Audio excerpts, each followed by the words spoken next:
제목부터 바닥에 닿아도 괜찮아. 사실은 캠프를 가기 전에 참 많은 일들을 준비를 해놓고 가야 했습니다. 여러 가지 극동방송 설교라든가 또 프로그램 진행하는 것들, 그런 것들을 미리 두 주치를 다 해놔야 돼서 가기 일주일 전에 굉장히 좀 힘들고 어려웠습니다. 그러다 보니 주일 준비도 다, 주보도 다 해놓고 이렇게 가야 돼서 설교 한 편을 더 준비한다는 게 쉽지 않아서 새벽 기도 때 나누었던 말씀을 함께 이번에 나누면 좋겠다. 그래서 제목을 새벽 기도 때 나누었던 말씀을 짧게 나누려고 합니다. 바닥에 닿아도 괜찮습니다 라는 제목으로 하나님 말씀 증거하려고 합니다. 이 시편 42편 오늘 우리가 읽은 이 본 구절은 마지막 결론 부분입니다. 9절부터 11절까지가 결론이고 1절부터 8절까지는 이미 다룬 내용입니다. 어떤 내용들이 나오냐면 이 다윗의 시거든요. 지금 다윗이 처한 그 현재적 문제를 굉장히 어떤 갈증과 또 기갈이 심한 목마름으로 묘사했습니다. 그러니까 이건 마셔도 해갈이 안 되는 부분이죠. 채워도 만족이 없는 그런 상태인 거예요. 그러니까 어떤 심리적인 상태인 거죠. 어떤 일을 당했는지는 몰라요. 그러나 다윗은 지금 심리적으로 굉장히 갈증을 느끼고 그리고 심한 기갈 상태에 빠져 있는 거죠. 이 목마름을 해결하기 위해서 어떻게 하냐면, 그러면 내가 목마르지 않을 때가 언제지? 생각을 하게 됩니다. 내가 뭔가 풍성한 것들이 마음속에 채워지고 만족하고 행복할 때가 언제지? 하고 생각해 보니까 과거에 하나님 앞에 나가서 기도했던 그때를 떠올리는 거예요. 그래서 이 다윗은 그때 드렸던 그 기도의 장소를 찾아갑니다. 다시 회복하려고, 다시 이 만족과 기쁨들을. 그리고 그가 그 경험했던 곳으로 찾아가서 다시 하나님을 체험하고 가까이서 하나님을 다시 한번 인식하고 싶어서 찾아갑니다.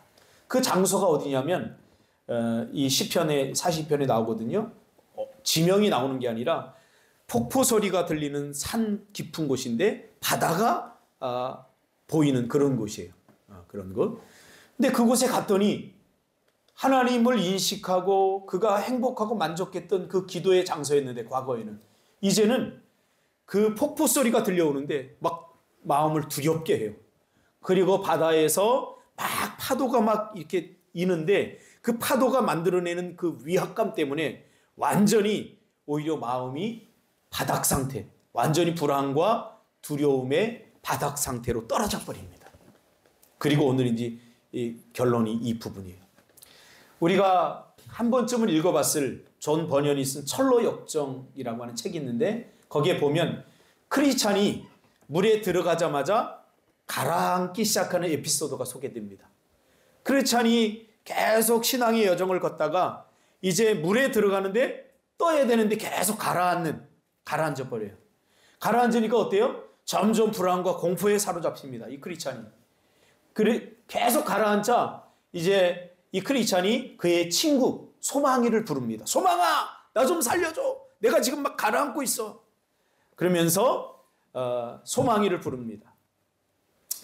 그러나 점점 물에 깊이 빠지고 파도가 그 머리 위에서 짓누르게 됩니다. 그러자 소망이가 뭐라고 합니까? 힘내! 크리스찬 힘내! 그러면서 아주 큰 위안의 말을 합니다. 이 한마디. 무슨 말이냐면, 괜찮아. 너 가라앉아도 괜찮다는 거예요. 왜냐하면 나는 지금 바닥에 닿았는데 괜찮아. 살만해. 그 말이에요. 다들 이해가 안 가시나요? 자, 점점 가라앉아요. 근데 소망이를 부르는데 소망이가 위에서 대답하는 게 아니라 밑바닥에서, 가라앉는 가장 밑바닥에 지금 소망이가 있는 거예요. 그러면서 이 크리스찬에게 괜찮아? 나 지금 바닥인데 괜찮아. 이렇게 이야기를 하죠. 여러분, 바로 이겁니다. 우린 자꾸 바닥에 떨어지는 것을 두려워합니다. 바닥에 떨어지는 것. 잃을 것에 대한 두려움. 이 젊음 시절이 다 지나가면 어떡하나. 내 소유가 다 사라져버리면 어떡하나? 사랑이 바닥이 나면 어떡하나? 저 사람 떠나면 어떡하나? 관계가 끊어지면 어떡하나? 이게 우리가 경험하는 바닥 아닙니까? 그런데 소망이는 뭐라 그래요? 바닥에 닿아도 괜찮다고 말을 합니다. 우리는 바닥에 닿았는데도 괜찮다고 말하는 사람이 되어야 될 줄 믿습니다. 오늘날 우리는 이러한 사람이 필요해요. 이러한 사람. 그것이 바로 저와 여러분이 되었으면 좋겠습니다. 아무도 닿아본 적이 없는 그곳. 그래서 그곳에 닿으면 불행해지고 죽을 것 같은 그곳.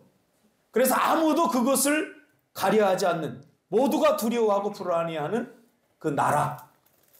그런데 그곳에 떨어져도 괜찮아, 살만해 라고 말할 수 있는 사람들이 그리스도인이 돼야 된다는 거죠.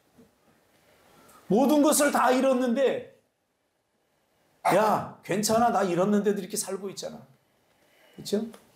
잃어서 인상 쓰고 다니는 게 아니라, 바닥 속에서 고통스러운 표정을 짓고 다니는 게 아니라, 여전히 그 바닥 속에서도 웃음과 미소를 잃지 않는 그 모습. 괜찮네, 살만하네 라고 말할 수 있는 것이 저와 여러분이 돼야 된다고 다윗은 우리에게 이야기해주고 있는 거죠.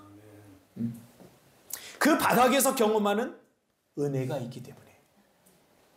바닥에 가보지 않으면 경험할 수 없는 은혜를 우리는 바닥에 가서 비로소 경험하게 되는데, 이 경험이 얼마나 큽니까? 이게 바닥의 은혜예요. 바닥의 은혜.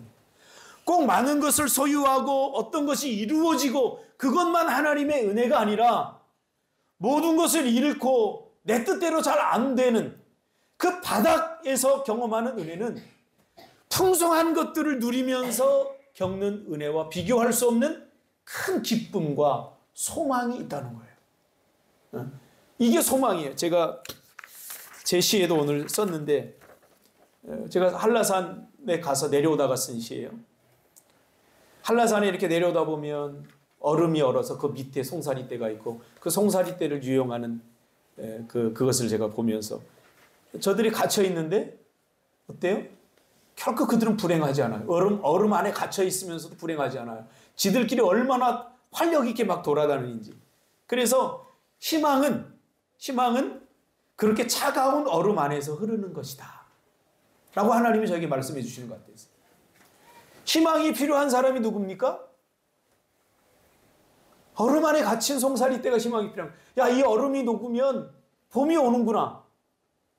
겨울을 겪고 있는 사람들이 봄을 그리워하듯이, 희망이라고 하는 것은 넉넉한 사람들, 많이 가진 사람들, 잘 되는 사람들이 희망이 필요한 게 아니라, 정말 바닥에 있는 사람들이 희망이 필요하다는 거예요.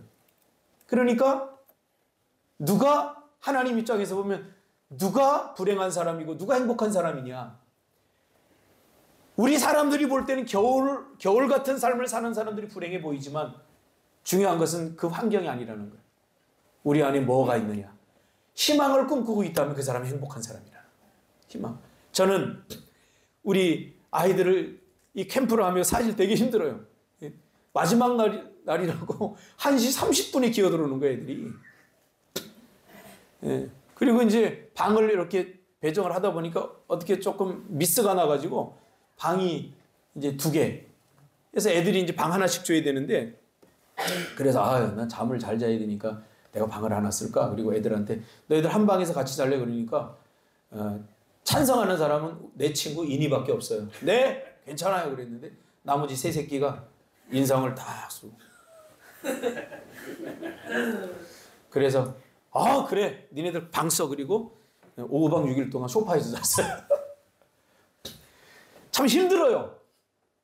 지금 와서 어제 잤는데 거의 9시에 일어났어요. 그 에너지들. 근데 내가 이것을 포기하지 않고 하는 이유는 뭔지 아세요? 소망이 있기 때문이에요. 이렇게 애쓰고 이렇게 내 시간을 내어주면 그 아이들이 행복해하고, 그 아이들이 앞으로 살아가야 할 날들에 대해서 힘을 주는 그런 추억들과 정서들이 필요하거든요. 그래서 하는 거예요. 바닥? 여러분 두려워하지 마세요.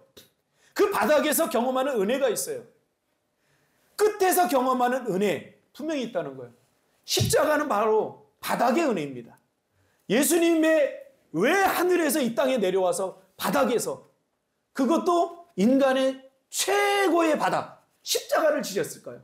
이 십자가형은 로마 시대에 가장 극악한 사람들이 당하는 그러한 범죄 처벌이에요. 그래서 십자가형을 당하면 3대까지 손가락질을 당해요. 얼마나 이 죄가 극악한지 사람들이 상대도 안 해요. 그 십자가가 바로 바닥이에요. 그럼 예수님이 왜 바닥까지 내려갔었을까요? 단 이유는 하나예요. 우리가 바닥에 내려왔을 때 그 바닥을 딛고 다시 올라가라고. 예수님이 기꺼이 우리의 바닥이 되어주시는 거예요. 우리는 사실 우리는 매일 이 예수 그리스도가 필요해요. 우리의 바닥 대신. 왜요? 예수님이 십자가를 지시고 그 바닥에 내려가셨어요. 우리를 딛고 다시 올라가게 하기 위해서 예수님이 십자가를 지신 거예요. 9절의 시인은 애통합니다. 바닥으로 점점 가라앉는 것을 느낍니다. 바닷물이 코를 막고 입을 막아 숨통을 조여오고 시인은 점점 가라앉습니다. 10절에 이 고통을 뭐라고 표현합니까? 내 뼈를 찌르는 칼같이 내 대적이 나를 비방하여 늘 말하기를 내 하나님이 어디 있느냐 하도다. 그렇죠? 너 하나님 살아계시다며, 너 하나님 믿는다며, 그런데 너 왜 그렇게 지금 바닥을, 지금 하나님의 도움을 전혀 받지 못하고 있느냐. 우리가 하나님의 도움을 어디서 받는지 알아야 돼요. 빠지지 않으려고 발버둥 치고 막 이러면 죽음의 고통이 더 올라와요. 제가 물에 빠져봐서 알아요. 그러나 밑에 쑥 내려가면 바닥이 보여. 그 딛고 올라갈 수 있는 거예요. 툭 차고 올라갈 수 있는 거예요. 이 시는 죽음의 공포를 느낍니다. 하나님을 기억하려고 애쓰지만 그럴수록 하나님께 버림받은 것 같아 견딜 수 없습니다. 점점 가라앉습니다. 그때 소망이 그에게 뭐라고 얘기합니까? 나 지금 바닥인데 괜찮아. 여러분 인상 쓰고 살지 마세요. 나 힘든 거 인상 쓴다고 누가 절대 알아주지 않아요. 동정을 베풀지도 않아요. 가라앉으세요. 어디까지? 반석 대신 그리스도 안에까지. 그리고 밟고 일어서세요. 휙 올라가세요. 우리는 매일 이런 비상이 필요합니다. 하루에도 수십 번 우리의 감정은 소용돌이칩니다. 될까 안 될까? 여기에 마음을 두면 우린 좌절하게 됩니다. 소망이 필요합니다. 내가 지금 어떤 상황이냐 이게 중요한 게 아니라 나에게 정말 소망이 있느냐 이게 중요한 거예요. 물고기떼들이 그 한라산에서 얼음 안에 갇혀서도 지네들끼리 막 움직이면서 어때요? 이거 조금 있으면 녹아 하는 소망이 있기 때문에 봄이 와. 아무리 겨울이 추워서 꽁꽁 얼려도 그래서 우리들이 더 이상 다닐 수 없어 갇혀 있어도 움직일 수 없을 만큼. 여러분 그런 물고기 봤어요? 저는 봤어요. 어릴 적에. 냇가에 가면 냇가가 다 얼어버렸어요. 그럼 어릴 적에 참 호기심이 좀 많았어요. 그럼 제 생각에 야 물고기들은 다 어디 갔지? 그 생각이 드는 거예요. 그래서 그 물고기를 찾으려고 제가 돌을 던져서 막 깼어요. 그랬더니 요만한 물고기는 요만한 면적의 물을 갖고 그 얼음 안에서 여러분 살고 있어요. 놀랍지 않습니까? 그래서 호기심을 갖고 살아야 돼요. 인생은 나 그러려니 하고 살면 안 돼요. 그래서 질문하고 살아야 돼요.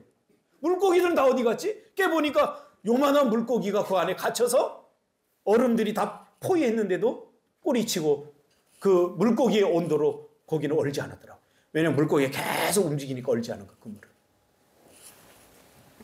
여러분 그게 물고기의 소망입니다. 가라앉는 걸 두려워하지 마시고 바닥까지 내려와서 바닥을 치고 오르시길 바랍니다. 다윗이 지금 그 이야기를 하고 있는 거예요. 그래서 11절에 이렇게 결론을 짓습니다. 아, 예수 그리스도가 소망이구나. 헛된 소망을 붙들고 살지 마세요. 예수가 소망이구나. 그러면서 11절에 내 영혼아 내가 어찌하여 낭망하며 어찌하여 내 속에서 불안해하는고. 너는 하나님을 바라라. 그 얼굴의 도우심을 인하여 내가 오히려 찬송하리로다. 할렐루야. 죽을 때 되면 다 죽습니다. 병든 거 두려워하지 마세요. 다 누구나 겪는 일입니다. 나 혼자만 겪는다고 낙심하지 마세요. 나만 고통스럽다고 그렇게 하지 마세요. 다 자기만의 몫에 십자가가 있고 자기만의 몫에 어떤 어려움들, 문제들이 다 있어요. 우리 딸들, 쟤네들 무슨 걱정이 있을까? 저는 그런 생각을 하지 않아요. 아, 쟤들도 제 나름대로 다 어려움이 있을 수 있구나. 이나, 인생 살기 힘들지? 그치? 아, 제가 무슨 걱정이 있겠어요. 그러나 있을 거예요. 오랜만에 아빠 만나서 아빠가 그 사랑의 마음으로 이나 이렇게 해라 저렇게 해라 이렇게 잔소리로 들릴 거예요. 그래 얼마나 힘들까요? 근데 그걸 아빠의 사랑이라고 느끼지 못하니까 잔소리를 들으니까 힘든 거예요. 그래서 더 많은 잔소리가 필요한 거예요. 그러다 깨져봐야 돼. 바닥까지 내려가 봐야 돼요. 저 자식의 저 아름다운 입에서 욕도 나오고 막 이런 바닥을 경험해 봐야 그 다음에 뭔가가 이루어져요. 바닥을 두려워하지 마세요. 하나님을 바라시기 바랍니다. 물어보세요. 내 안에 소망이 있는가? 난 무슨 소망으로 살아가는가? 제가 이번에 가서 캠프를 하면서 우리가 소규모 캠프기 때문에 10명을 넘은 적이 없어요. 그러니까 늘 물질에 시달리고 교사들에 시달리고 다 헌신을 해야 되니까 그런 캠프예요. 그래서 어떤 캠프는 한 번에 1000명 하는 캠프가 있는데 25년 정도 했는데 400명밖에 안 돼요. 그러나 질적인 캠프예요. 가끔 전화를 받습니다. 목사님 나 이렇게 힘들고 어려운데 그때 목사님 해줬던 그 말씀, 그 캠프의 그 분위기 그런 것들을 떠올리면서 내가 견뎌내고 이겨냈습니다. 그때 그 말 한마디, 그때 안아줬던 그 포옹. 이번에 갔는데 일기를 매일매일 못 쓰니까 한 문장, 두 문장으로 썼어요. 근데 그 일기 중에 애들을 이렇게 한 번씩 안아주면서 그런 생각이 들었어요. 앞으로 안아주는 것도 좋지만 제 경험은 사람의 등 뒤가 더 따뜻해요. 왜냐하면 제가 어릴 적에 엄마 등에 업힐 때, 엄마 등에 업힐 때는 주로 언제죠? 아플 때, 병원 갈 때, 힘들 때, 엄마 다리 아파 업어줘 그럴 때.